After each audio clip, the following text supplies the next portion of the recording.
vapt, vupt, tá bom? Mas orem por mim. Abra sua Bíblia em João 8, 28 a 36. Evangelho de João, capítulo 8, leremos os versículos 28 a 36. Diz assim a palavra do Senhor. Disse-lhes, pois, Jesus: quando levantardes o Filho do Homem, então conhecereis quem eu sou, e que eu nada faço por mim mesmo, mas estas coisas falo como meu Pai me ensinou. E aquele que me enviou está comigo. O Pai não me tem deixado só, porque eu faço sempre o que lhe agrada. Dizendo ele estas coisas, muitos creram nele. Jesus dizia, pois, aos judeus que criam nele: se vós permanecerdes na minha palavra, verdadeiramente sereis meus discípulos, e conhecereis a verdade, e a verdade vos libertará. Responderam-lhe: somos descendência de Abraão e nunca servimos a ninguém. Como dizes tu, sereis livres? Respondeu-lhes Jesus: em verdade vos digo, que todo aquele que comete pecado é servo do pecado. Ora, o servo não fica para sempre em casa, o filho fica para sempre. Se, pois, o filho vos libertar, todos podem dizer junto comigo, verdadeiramente sereis livres.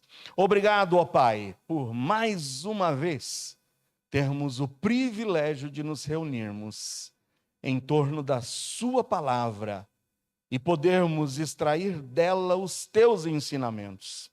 Eu me coloco em tuas mãos como um instrumento para que o Senhor nos use e para que, ó Deus, saiamos daqui uma vez mais desafiados, motivados, exortados a melhor te servirmos. Fala através do teu Santo Espírito, é nossa oração, em nome de Jesus. Amém. Hoje quero trabalhar com vocês o tema que está aqui no versículo de número 32. E conhecereis a verdade, e a verdade vos libertará. Irmãos, vivemos nesta última semana, a Semana da Pátria. Nós comemoramos a independência da nossa nação, a independência do Brasil. E principalmente trouxemos à memória aquele brado de Dom Pedro: independência ou morte. Teve gente que se confundiu essa semana, dizendo que a bandeira do Brasil está escrita independência ou morte. Mas eu tenho certeza que vocês sabem o que está escrito na bandeira do Brasil. O que está escrito? Isso. Amém. Mas equívocos acontecem, não é mesmo? Erros acontecem.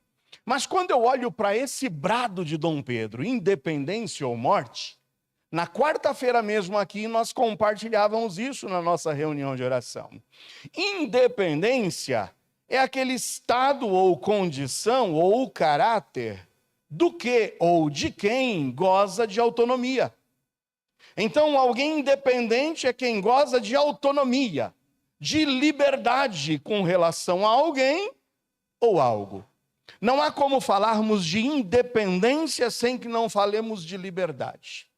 Por isso, a tradução do termo, da palavra liberdade, é a condição daquele que não se acha submetido a qualquer força constrangedora, seja ela física ou moral.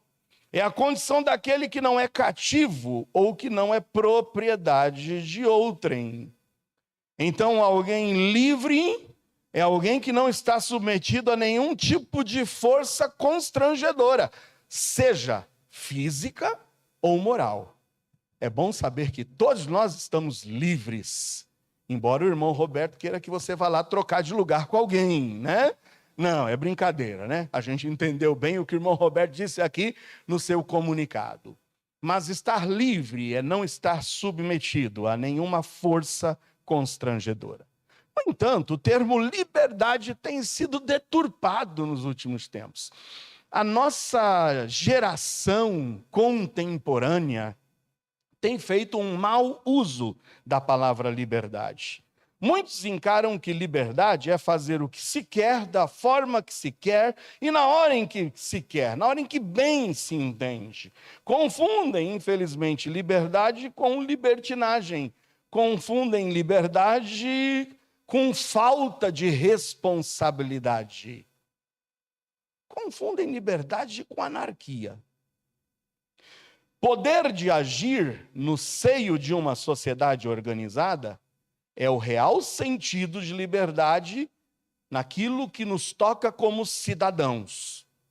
É o poder de agir no seio de uma sociedade organizada, no entanto, segundo a própria determinação, mas dentro dos limites impostos por normas definidas.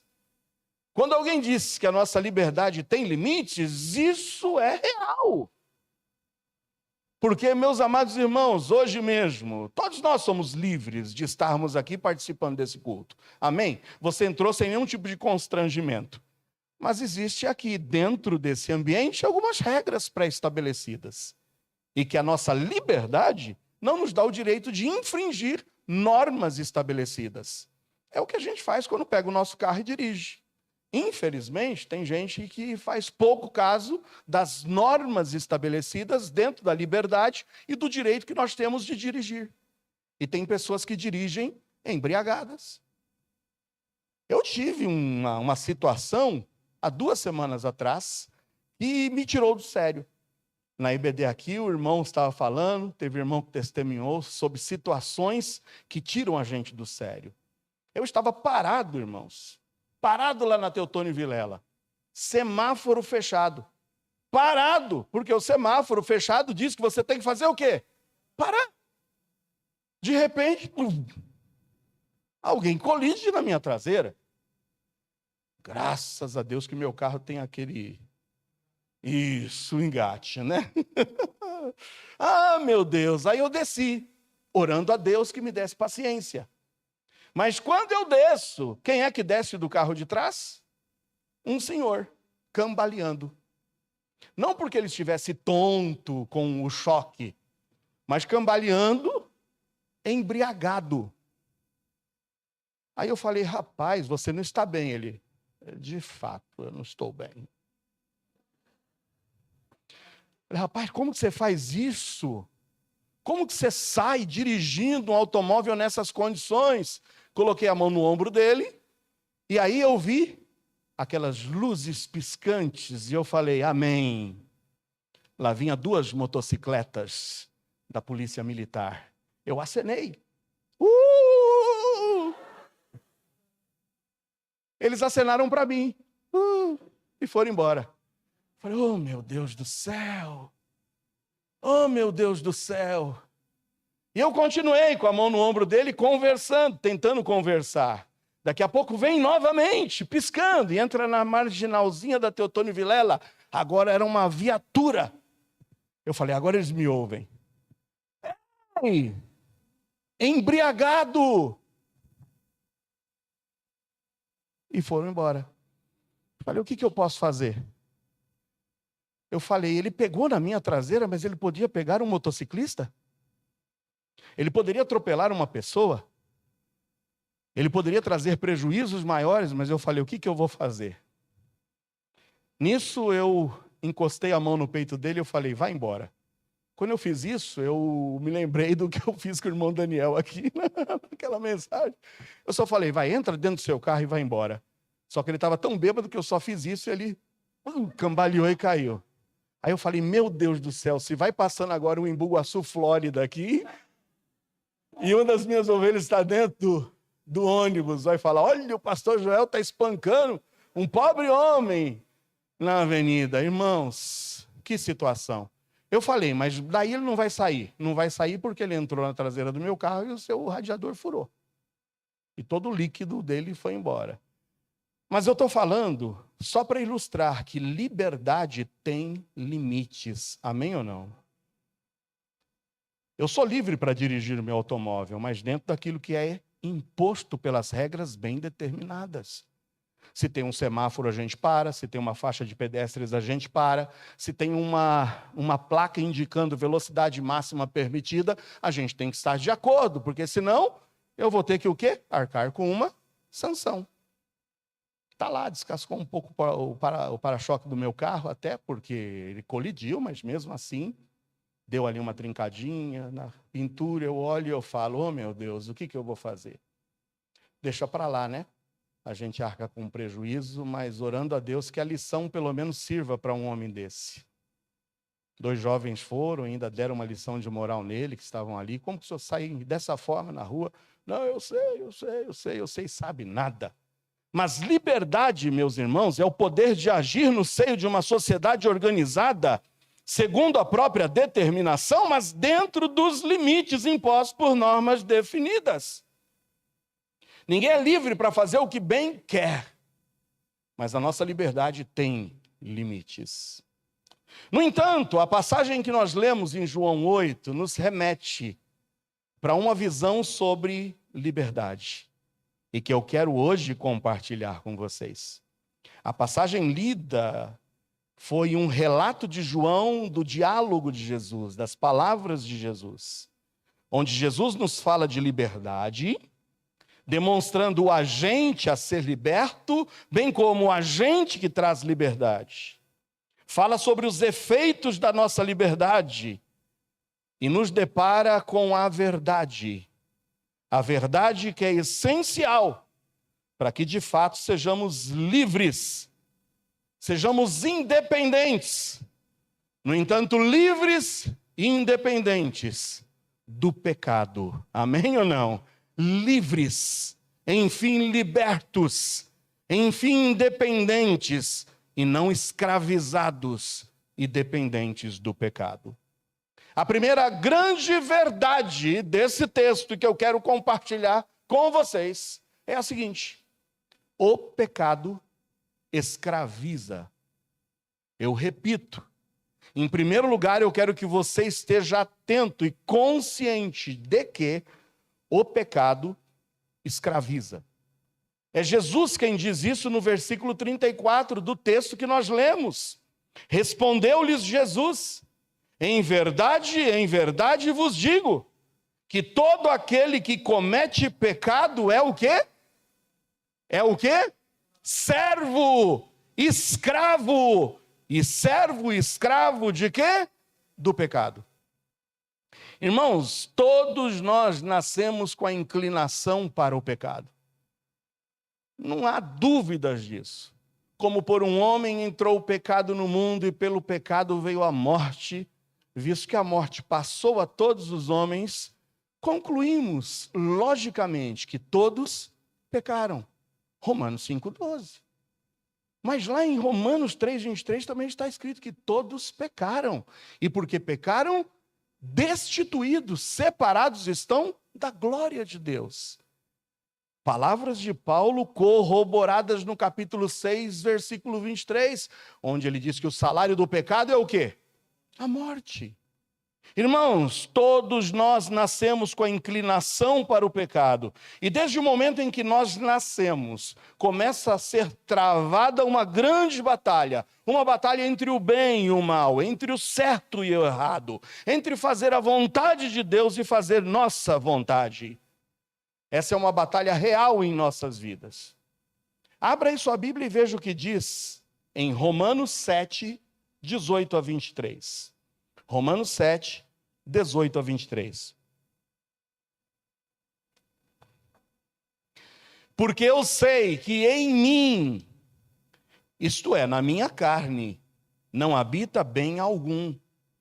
E com efeito, o querer está em mim, mas não consigo realizar o bem. Porque não faço o bem que quero, mas o mal que não quero, esse faço. Ora, se eu faço o que não quero, já o não faço eu. Mas quem que faz? O pecado que habita em mim.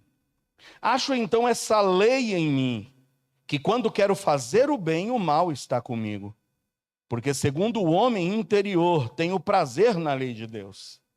No entanto, vejo nos meus membros outra lei que batalha contra a lei do meu entendimento e me prende debaixo da lei do pecado que está nos meus membros. Você consegue perceber como há uma luta, uma guerra interior dentro de nós? O pecado traz essa situação em que nós, muitas vezes, no nosso homem interior, no nosso espírito, saímos às vezes de um culto determinados, depois de uma mensagem que nos foi apresentada, a fazermos o que é certo, a obedecermos a palavra de Deus, a nos afastarmos dos desejos da carne. Mas basta a primeira tentação para que nós caiamos diante dela.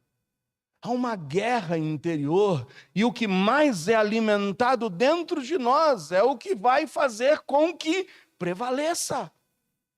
Ah, meus amados irmãos, desde o momento em que nascemos, começa uma guerra entre a carne e o espírito, uma guerra entre o bem e entre o mal, uma guerra entre fazer o que é certo e fazer o que é errado.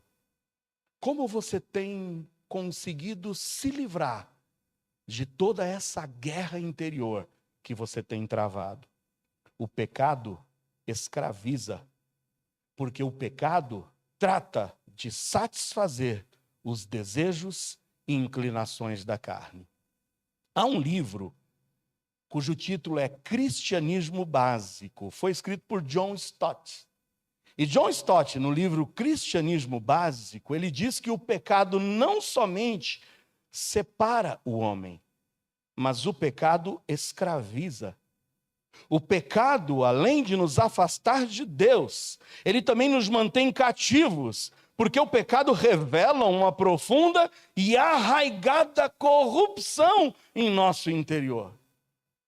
Na verdade, os pecados que cometemos são manifestações exteriores e visíveis de uma enfermidade interior e invisível. São sintomas de uma doença moral proveniente da própria natureza humana, ou seja, do coração do homem.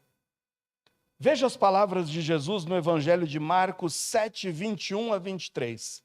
E veja se as palavras de John Stott nesse livro não são reais quando interpretadas à luz do que Jesus disse no Evangelho de Marcos 7, 21 a 23. Porque do interior do coração dos homens saem os maus pensamentos, os adultérios, as fornicações, os homicídios, os furtos, a avareza, as maldades, o engano, a dissolução, a inveja, a blasfêmia, a soberba, a loucura.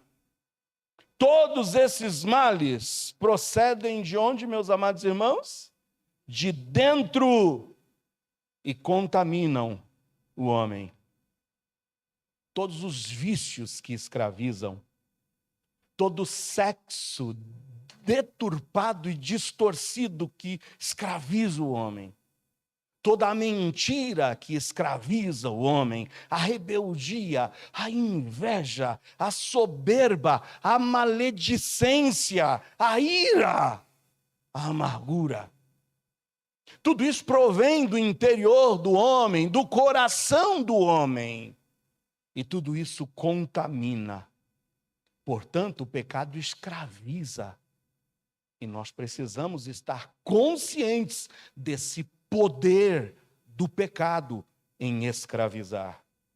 O pecado presente no coração do homem tem o potencial de destruir, de corroer, de escravizar. Sem sombra de dúvidas, eu vou repetir mais uma vez a primeira grande verdade desse texto que acabamos de ler em João 8, é a de que o pecado escraviza. Lembram-se do gadareno? Aquele endemoniado gadareno, qual era o estado daquele homem? Escravizado pelo inimigo, retalhando-se, vivendo de uma forma indigna, dormindo em sepulcros. Você já cruzou com pessoas largadas no meio da rua, Muitas delas têm suas casas, têm família, mas preferem estar no lixo, na degradação, no pecado. O pecado escraviza como escravizou aquele gadareno por anos a fio. E sabe, ninguém naquela cidade podia resolver o problema dele. Nenhuma ONG, nenhum instituto poderia resolver o problema daquele gadareno, porque o pecado escraviza. O que dizer de Sansão, escravizado pela lascívia, escravizado pelos desejos sexuais dos seus olhos? Ele não podia ver uma mulher diante dele. Sansão, por onde andava, estava sempre em relacionamentos errados, sempre se entregando a relacionamentos fora da vontade de Deus. Um homem que havia sido escolhido para trazer libertação aos filisteus, era escravizado pelos seus olhos. Tanto que a primeira coisa que os inimigos fizeram quando o capturaram foi o quê? Vazar os seus olhos. A gente se lembra um pouquinho do que Jesus fala: se os teus olhos te fizerem escandalizar, arranca-os e joga-os fora, porque é melhor entrares cego do que com os teus 2 olhos seres lançado no inferno. É claro que é uma ilustração, uma força de expressão de Jesus. Eu não estou pedindo para você arrancar seus olhos, mas nós somos traídos por nossos desejos. Sansão foi traído por seus desejos sexuais. O que dizer do jovem pródigo? O filho pródigo que tinha tudo dentro da casa do seu pai, mas que achava que a sua felicidade estaria longe dos olhares do seu pai, longe das regras estabelecidas por seu pai. Ele pede a sua herança, a sua parte, e sai para o mundo gastando dissolutamente. A Bíblia chama de pródigo. Pródigo é aquele que não consegue viver sem gastar, que gasta com qualquer coisa. E hoje tem muita gente sendo corroída e escravizada justamente pelo consumismo dos nossos dias. Quanto mais tem, mais quer. Nada para na sua mão. Gastador contumaz. E esse jovem pródigo era escravizado por esse seu desejo de ter, de ter, de ter, de ter. A Bíblia diz que ele conseguiu consumir toda a sua herança, gastando dissolutamente. O que dizer de Raabe? Vivia em Jericó, escravizada pela prostituição. Era uma mulher que se vendia.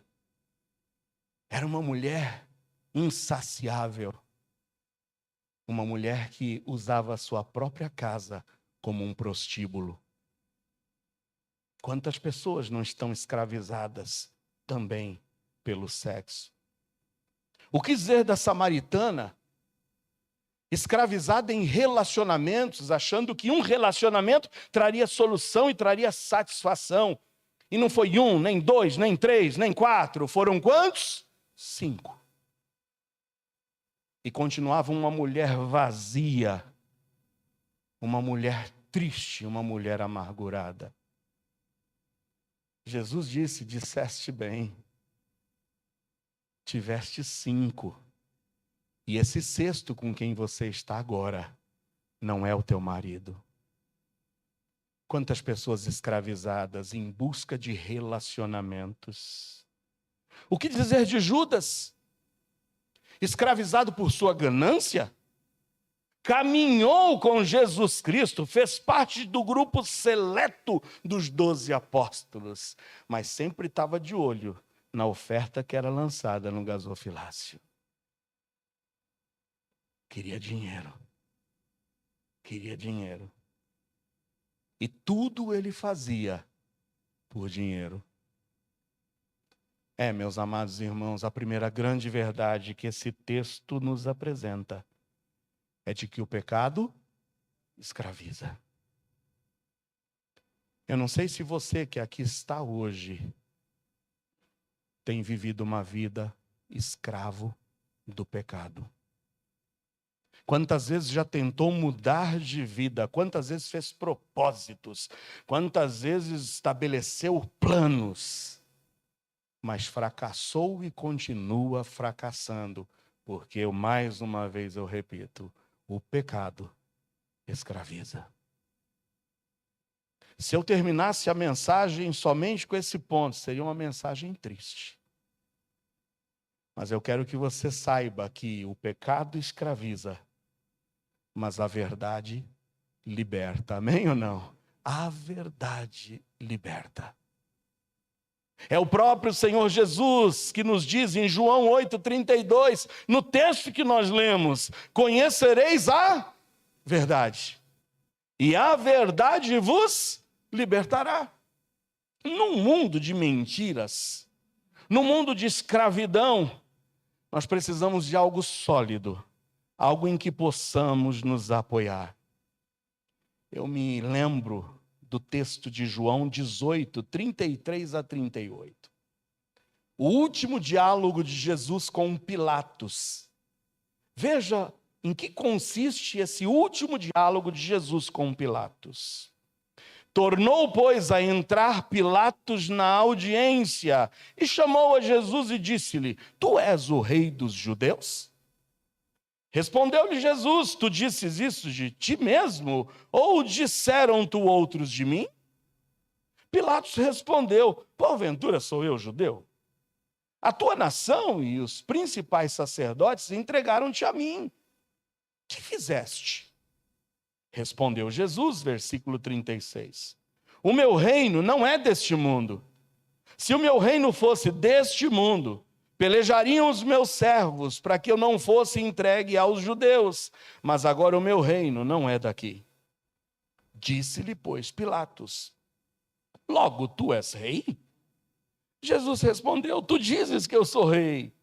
Eu para isso nasci, para isso vim ao mundo, a fim de dar testemunho da verdade. Todo aquele que é da verdade, ouve a minha voz. Todo aquele que é da verdade, ouve a minha voz. Disse-lhe Pilatos: Que é a verdade? Vejam a pergunta de Pilatos a Jesus: Que é a verdade? E dizendo isso, tornou a ir ter com os judeus e disse-lhes: Não acho nele crime algum. Amados, a pergunta de Pilatos ecoa ainda até hoje em nossos dias. O que é a verdade? O que é a verdade? Quando olhamos para o significado da palavra verdade, o dicionário nos apresenta que verdade é aquilo que está em conformidade com os fatos ou com a realidade. Verdade é coisa verdadeira, real. Verdade é um princípio certo, autêntico, sincero. Como a filosofia trata a verdade? O que os filósofos falam sobre a verdade? O primeiro deles a definir verdade é Platão, que diz que verdadeiro é o discurso que diz as coisas como são. E falso é aquele que as diz como não são. Platão já dizia, quando você faz um discurso dizendo as coisas como elas são, isso é verdade. Quando você no seu discurso apresenta as coisas como elas não são, isso é mentira, não é verdade. Aristóteles já dizia, negar aquilo que é e afirmar aquilo que não é falso, enquanto afirmar o que é e negar o que não é verdade. Exemplo, eu tenho aqui esse púlpito. Esse púlpito é de acrílico. Esse púlpito não é de acrílico porque eu estou dizendo que ele é. Mas esse púlpito é de acrílico porque realmente ele é. Se eu disser para vocês, não, vocês estão enganados, esse púlpito aqui é de madeira. Esse meu discurso, ao apresentar uma coisa como ela não é verdade. É falta de verdade. Mas o que é a verdade? É simplesmente afirmar as coisas como elas são? O que é a verdade? É a pergunta de Pilatos, que ecoa até hoje. O que é a verdade? Sabe o que o mundo contemporâneo hoje tem dito sobre a verdade? Várias vezes eu já lhes falei. Mas muitos dos jovens aqui que começam a frequentar as universidades, começam a ouvir a primeira definição sobre verdade. Sabe, a primeira desconstrução que eles querem fazer nas nossas cabeças é de que a verdade ela é plural. O que significa dizer que a verdade é plural? Não há uma única verdade, mas existem várias verdades. Da mesma forma como você vai no mercado em busca de um extrato de tomate e você vê várias marcas de extrato de tomate, assim é. A verdade está na prateleira e você pode escolher qual é a verdade que você quer. Por isso que em todas as religiões existe verdade. E daí vem um grande ditado, e que você já ouviu: todos os caminhos levam a... É isso que desejam passar para você. Busque você a sua verdade. Porque a verdade é plural. E se a verdade é plural, a segunda definição contemporânea da verdade é que ela é relativa. Se Vitor tem uma verdade, se Roberto tem outra verdade, se Andréia escolhe uma outra verdade, que é a verdade dela, isso indica que a verdade é relativa. Ou seja, o conceito de verdade plural leva ao relativismo. Se há muitas verdades e não apenas uma, será inevitável que essas verdades se contrariem ou entrem em conflitos. E a coisa que você mais vê hoje nos nossos dias é uma resistência a absolutos. Não há uma verdade absoluta, porque a verdade é relativa. Ah, meus irmãos, se a verdade é relativa, não tem o que é certo e não tem o que é errado. Você escolhe o que você quer que seja certo, e eu escolho o meu certo. Diante disso, já que existem várias verdades, e o conceito de verdade é relativo, a verdade então passa a ser individual. Esse é o próximo passo. Cada um escolhe a verdade que lhe parece melhor. E a máxima individualista, a máxima hoje dos nossos dias, que é levantar o hedonismo, o prazer a todo custo, indica que cada um tem o direito de ser feliz e de escolher o seu caminho para isso. Acho que vocês já ouviram muito nos nossos dias o fruto desta verdade individual dizer: meu corpo. Não venha dizer, isso é o que você acha. O que eu acho é outra coisa. Essa é a minha verdade. Portanto, o resumo de tudo na nossa sociedade contemporânea é de que a verdade em si não existe. Não existe. O resultado final de se afirmar que a verdade é plural, relativa e individual é dizer que a verdade em si não existe. Ela é simplesmente uma opção, ou melhor, uma construção. Assim não existe algo a que se possa chamar de verdade. E num mundo de relativos como esse, é difícil que esse mundo aceite um Deus absoluto. Por isso que o nosso Deus é rejeitado. Porque o nosso Deus é soberano, é absoluto. E um Deus absoluto, soberano, não cabe numa sociedade relativizada. Mas em João 8,32, Jesus disse: conhecereis a verdade, e a verdade vos libertará. Diante do pecado que escraviza, qual é a verdade que liberta? Qual é a verdade que liberta? Jesus. É por isso que o terceiro ponto já está respondido. Primeiro, o pecado escraviza. Segundo, a verdade liberta. Mas você precisa saber, em terceiro lugar, que Cristo é a verdade que liberta. Amém ou não? Cristo é a verdade que liberta. É no mesmo texto que nós lemos no início, em João 8, onde Jesus mesmo se apresenta como a verdade. Está no versículo 34 e 36. Respondeu-lhe Jesus: em verdade vos digo que todo aquele que comete pecado é o quê? servo, escravo do pecado. O pecado escraviza. Mas no versículo 36, Jesus diz: se pois o Filho vos libertar, verdadeiramente sereis livres. Amém ou não? Cristo é a verdade, e Cristo é a verdade que liberta. Esse mundo não pode libertar ninguém da escravidão do pecado, porque os rumos desse mundo é enfiar, é atolar, é empurrar, é escravizar cada vez mais os seres humanos no pecado. O mundo vive estampando o pecado no consumismo, nas drogas, nos vícios, no sexo desenfreado. O mundo hoje estampa isso para escravizar, e o pecado escraviza. Mas a verdade liberta. E que verdade? A pergunta de Pilatos é: o que é a verdade? E é por isso que eu digo para vocês: Cristo é a verdade que liberta. Você pode buscar onde quer que seja. Bom comportamento, regras de conduta não resolvem o problema do pecado, pois não podemos cumpri-las. Você essa semana talvez tenha desobedecido alguma regra na sua vida. Para e pensa aí agora.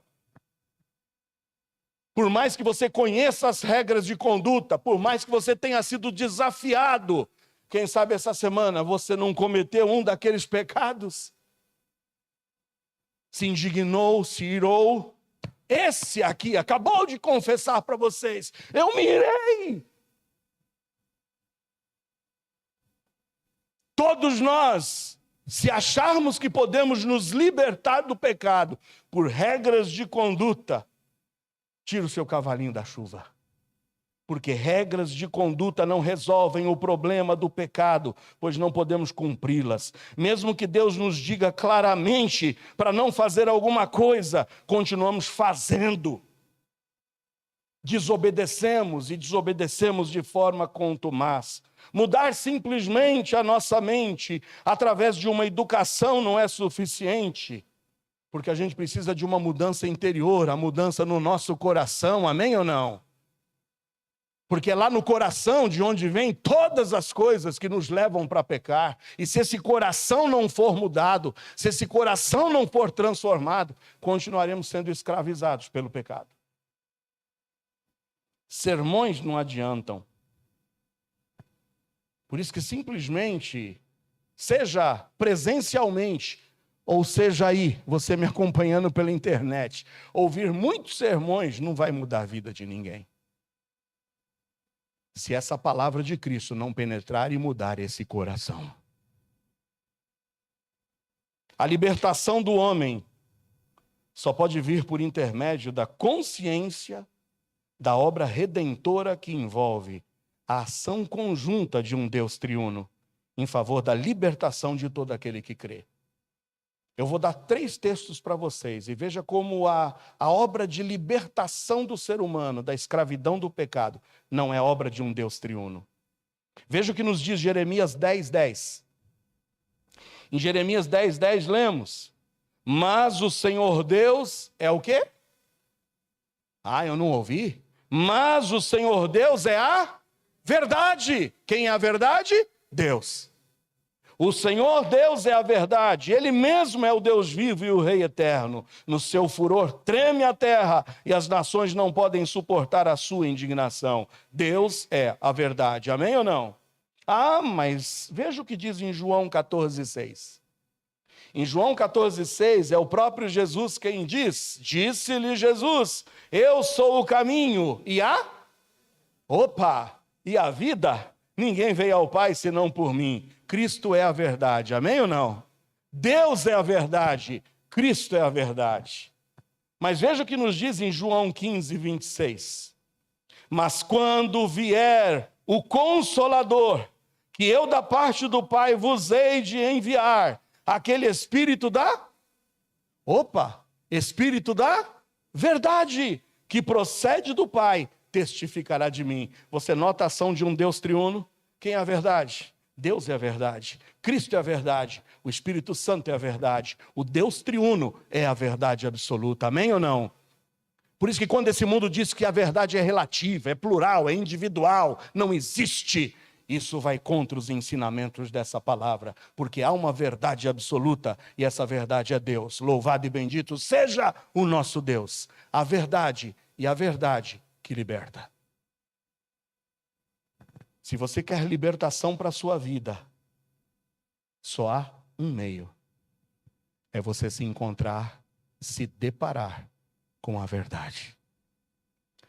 Eu me lembro do gadareno. Lembra do gadareno? Escravizado pelo pecado. Vivendo no meio dos túmulos. Se automutilando. Nenhuma ONG ali que era financiada pelos criadores de porcos daquela cidade podia resolver o problema daquele homem. Mas teve alguém que ouviu o clamor, cruzou o mar da Galileia e libertou aquele homem. Quem foi? Jesus. Cristo liberta aquele que está escravizado pelo inimigo. Amém ou não? Você se lembra de Sansão? Sansão, traído sempre pelos seus olhos, insaciável, um dia perdeu os seus olhos, estava ali vivendo de ser chacota para os filisteus, amarrado em um moinho, estava ele ali fazendo o papel de uma besta fera, de um cavalo, de um boi, girando aquelas pesadas rodas daquele moinho, enquanto os inimigos olhavam para ele e riam dele. Mas naquele último momento ele se depara e roga ao Deus da verdade, que naquele momento arrependido, o Deus da verdade pudesse permitir que o Espírito da verdade o desse forças uma vez mais. E a Bíblia diz que ele destrói aquele templo de Dagon, tudo vem abaixo. E na morte de Sansão, ele matou mais filisteus, o inimigo que zombava dele, do que em toda a sua vida. Porque quem se depara com o Deus da verdade pode vencer a escravidão, por pior que seja. Vocês se lembram do jovem pródigo? O jovem pródigo, escravizado pelo consumismo. Me dá minha herança, pai. Me dá tudo que eu tenho direito. Ele gastou tudo vivendo dissolutamente. Vivendo numa vida perversa, numa vida corrupta. Estava ali sem nada, sem ninguém. Cuidando de porcos e desejando comer a comida dos porcos. Mas a Bíblia diz que ele se depara com um Deus da verdade, ele cai em si, ele se arrepende e ele volta-se para o Pai e reconhece, arrependido: Pai, pequei contra os céus, pequei contra ti. E o arrependimento desse jovem, encontrando-se com um Deus da verdade, transforma toda a sua vida e o restaura para o seio da sua família. Deus muda, Cristo muda, o Espírito Santo transforma, quebra os laços e os grilhões que escravizam uma vida no pecado. Lembram-se de Raabe? Eu falei dela hoje. Escravizada, vivendo como uma prostituta, abrindo a sua casa para que homens viessem, insaciável. Era conhecida como a prostituta de Jericó. Da janela da sua casa, do muro, ela podia avistar todos os homens, e quem sabe os homens chegando, adentrando a casa, e ela falando: mais um para eu fisgar, mais um para eu tentar me saciar. Mas essa mulher prostituta se encontra com Deus de Israel. E ela declara com a sua própria boca: não há outro Deus, senão o Deus de Israel. Sabe qual o fim dessa mulher? Ela se casa. E se você abre o Evangelho de Mateus, Raabe é uma das únicas mulheres citadas na genealogia de Jesus. Jesus vem da linhagem de Raabe, uma prostituta que venceu a escravidão do sexo, se libertou e passou a ter o seu nome na galeria dos vitoriosos que venceram a escravidão do pecado. Amém ou não? É o que Deus faz. O pecado escraviza, a verdade liberta. Mas Cristo é a verdade que liberta. O que dizer da samaritana? Até então, uma mulher vazia, uma mulher angustiada, uma mulher depressiva, uma mulher abandonada, que sequer podia ir no horário em que as outras mulheres iam para pegar água no poço de Jacó, mas escolhia sempre o horário em que ela pudesse estar sozinha, para não ser julgada, para não ser menosprezada. Mas ela tem um encontro com Jesus à beira do poço de Jacó. E Jesus disse: se você conhecesse esse que vos fala, você pediria para ele: me dá água da vida, e eu te daria, e você jamais teria sede. Essa mulher se encontra com Cristo, que é a verdade. E ela sai proclamando nos 4 cantos da cidade de Samaria: eis aqui um homem que me disse tudo o que eu tenho feito, porventura não é ele o Messias? Venham. Ela reconhece que Jesus era o Salvador, era o Messias que havia de vir. E a vida da samaritana é transformada, porque de mulher desprezada passou a ser a primeira missionária na cidade de Samaria. Porque todos que foram até o poço e se depararam com Jesus, disseram ao término: mulher, agora não é mais pelo que você nos disse, mas pelo que nós vimos. De fato, ele é o Messias, ele é o Salvador do mundo. Louvado seja Deus! O pecado escraviza, mas a verdade liberta. E Cristo é a verdade que liberta, amém? Se você despreza essa verdade, talvez o seu fim seja no último personagem citado por mim hoje. Quem foi o último personagem que falta agora? Quem se lembra? Eu ouvi. Quem? Judas. Judas era escravizado pela sua ganância. Escravizado pelo pecado do dinheiro, de querer ter. Lembra? As pessoas lançavam, as pessoas levantavam ofertas. Ele chegou a ver aquela mulher ungindo Jesus com aquele bálsamo e dizendo: poxa, que desperdício, podia vender isso aqui para a gente poder dar para os pobres. E na realidade a Bíblia diz que ele não estava pensando nos pobres. Ele estava pensando em quê? Era em vender e arrecadar, porque ele cuidava, ele era o tesoureiro. E quando essa grana bater aqui, eu vou tomar essa grana para mim. O pecado escraviza, a verdade liberta. Mas Cristo é a verdade que liberta. Que fez Judas? Desprezou a verdade. Traiu a verdade. Ignorou a verdade. E o trágico fim de Judas foi o suicídio. Sabe por quê? Porque o remorso o corroeu.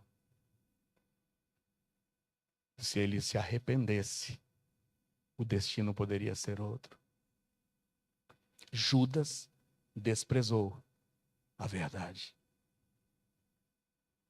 Hoje, meu amado que me ouve, o Senhor quer te libertar.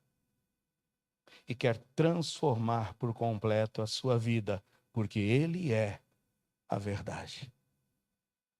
Embora esse texto faça parte de um slogan mais ouvido nos últimos tempos, eu quero de fato lhe apresentar que se você conhecer a verdade vai te libertar. E a verdade é Jesus. Entregue a sua vida a Jesus. Precisamos crer em Jesus. Precisamos crer no seu sacrifício na cruz do Calvário. Precisamos crer que Ele é o Filho de Deus, o Messias, enviado do Pai. Porque a libertação do homem só pode vir por intermédio da consciência da obra redentora, que envolve a ação conjunta de um Deus triuno em favor da libertação de todo aquele que crê. Não há dúvidas, o pecado escraviza, a verdade liberta. E Cristo é a verdade que liberta. No diálogo de Jesus com Pilatos, que nós já lemos, no capítulo 18, no versículo 37 de João, Pilatos pergunta para Jesus: tu és rei? E Jesus responde: tu dizes que eu sou rei. Eu para isso nasci e para isso vim ao mundo, a fim de dar testemunho da verdade. Todo aquele que é da verdade, ouve a minha voz. Ouça a voz dele hoje. Nada nesse mundo pode te tirar da escravidão do pecado. O mundo quer te escravizar mais ainda.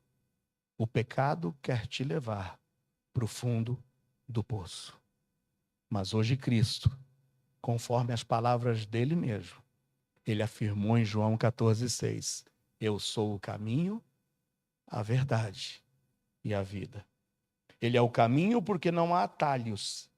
Ele é o caminho porque não há intermediários. Ele é o caminho porque é só ele.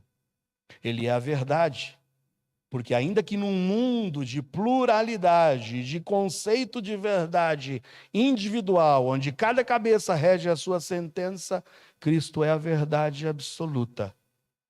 E se você crer em Cristo para ser salvo, você será salvo. E se você não crer, você será condenado. Ele é a verdade. Mas ele é a vida. Vida que verdadeiramente é vida. Vida que te levará à vida eterna, a uma vida abundante. E conhecereis a verdade, e a verdade vos libertará.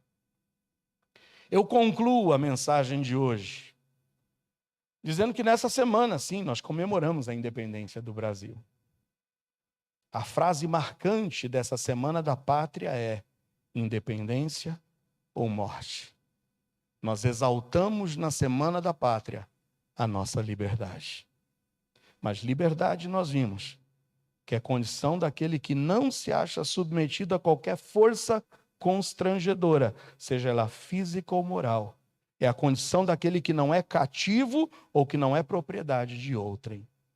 Por isso você só pode dizer que é livre e que verdadeiramente é livre, se de fato você conhecer a verdade, e a verdade que te liberta.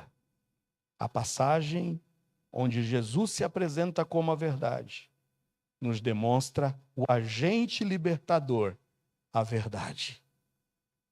E a verdade que é Cristo nos apresenta os efeitos da nossa liberdade, ou seja, a vida e a vida eterna, a ser livre, independente e poder dizer não para o pecado. É isso que nos faz livres, é podermos dizer não. É isso que nos faz livres, é em alto brado dizermos não. Não há dúvidas, o pecado escraviza, a verdade liberta, mas Cristo é a verdade que liberta. Fecha seus olhos.